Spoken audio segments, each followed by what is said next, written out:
Welcome back to the Hawk's Adventures podcast.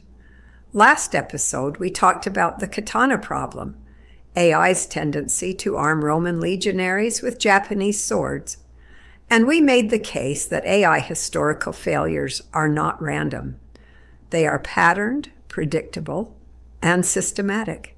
Today we go through the full taxonomy. 9 documented failure categories, all of them pulled from an audit of 1,100 AI-generated images. I'm your host, and my guest is back. Good to have you again. Happy to be here. This one's the episode I've been waiting to do, honestly. Why?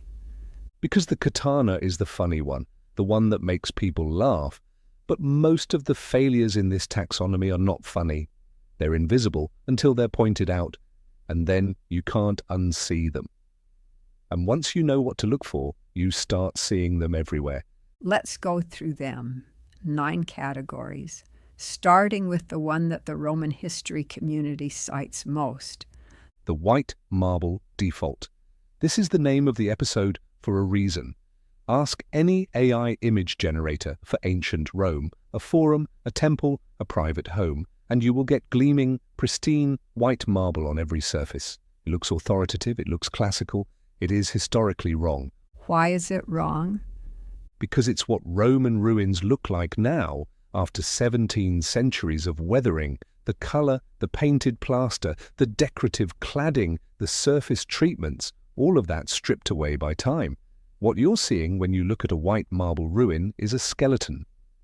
Actual inhabited Roman buildings were brick red and earth-toned, opus cementitium, Roman concrete, tufa, smoke-darkened near cooking fires, worn and patched and layered with prior construction. The all-white aesthetic is a ghost of what Rome actually looked like. And AI bakes this in at a training data level. So deeply that suppressing it requires aggressive, specific prompting. You can't just say Roman building, you have to explicitly exclude white marble as a descriptor and prompt for brick and stone construction with period-accurate surface treatments. When you do, you get imagery that's not only more accurate, it's more interesting, more textured, more alive. Category 2. Architecture. The pointed Gothic arch. This one is persistent enough to appear even when prompts explicitly specify Roman construction. The Roman arch is round, the Gothic arch is pointed. They are separated by roughly 800 years of architectural history. AI conflates them constantly because the training data contains far more Gothic and medieval European architecture than Roman. And it's not just arches. The arch is the most visible symptom, but community documentation has also caught background buildings matching the monument to Victor Emmanuel II, which was built in 1911, colonnades copying the layout of St. Peter's Square, which is Renaissance and Baroque. The Baths of Caracalla, rendered in Baroque interior style, a movement that began 1,300 years after the baths were built. Medieval battlements and crenellated walls in imperial-era scenes. A University of Bordeaux art history professor formally documented several of these in widely shared AI Rome videos in December 2025. That's not a niche complaint. It's a peer-reviewed level of scrutiny being applied to AI content in public forums. The bar is higher than most content creators realize. Category 3. The Victorian interior problem. This one keeps coming up. It surprised me more than the others because it's not an obvious failure until you've seen enough examples. Roman interior scenes frequently generate with Victorian gas bracket lanterns. Glass panels, decorative metalwork, visible pipe runs along the walls. The model has a dramatic interior template drawn from 19th century references. Victorian illustration and photography dominate the training data's representation of atmospheric, candlelit interiors, so you ask for a Roman domus and you get a Sherlock Holmes set. What does a correct Roman interior look like? An oil lamp, a ceramic or bronze vessel with a wick, warm, directional, flickering light, torches, braziers, nothing with glass panels, nothing with pipe runs. Prompting for these specifically: with explicit exclusions of any glass-enclosed fixture or visible conduit, produces dramatically better results, and a much more honest sense of how dark and smoky and intimate a Roman interior actually was. Category 4 is the one that genuinely surprised me when I first read the article. The MMA fighter problem. AI renders gladiators as lean, cut modern athletes, and the historical reality is the opposite. Historical gladiators deliberately carried significant body fat, not poor conditioning, tactical design. A layer of subcutaneous fat over vital organs meant that sword wounds were more survivable. A cut that would kill a lean fighter would wound but not kill a heavier one. And gladiators were valuable investments. Their lanistas needed to keep them alive. The historically accurate gladiator looks more like a heavyweight wrestler than a UFC fighter. The economics of the arena shaped the body type. Exactly. And AI defaults to the lean, defined physique because that's what warrior and fighter look like in the training data. Action films, video games, fantasy illustration. The historical reality directly contradicts the aesthetic default. Prompting for period-accurate body composition produces more accurate imagery and, honestly, more distinctive imagery, because it doesn't look like every other AI warrior you've ever seen. Category 5. Equipment mixing. This is the one that the dedicated gladiator community catches first. Roman gladiator types were formally categorized and visually distinct. A retiarius fought with a net and trident and wore minimal armor. A secutor wore a smooth, close-fitting helmet, specifically designed so the net had nothing to catch. A murmillo carried a large rectangular scutum and a fish-crested helmet. These were not interchangeable. And AI mixes them freely. A figure carrying a trident, a net in a secutor helmet, a murmillo shield on the wrong body type, combinations that never existed in documented Roman practice. The communities on r/Ancient Rome and dedicated gladiator history forums detect these immediately. It is the visual equivalent of putting cavalry insignia on an infantry soldier, immediately wrong to anyone who knows the subject. Specifying the gladiator type explicitly and naming the correct equipment set in the prompt reduces this significantly. Category 6. Materials. AI defaults to materials that look impressive rather than historically correct ones. Metal gates and grating with machined-looking components. Everything would have been hand-forged.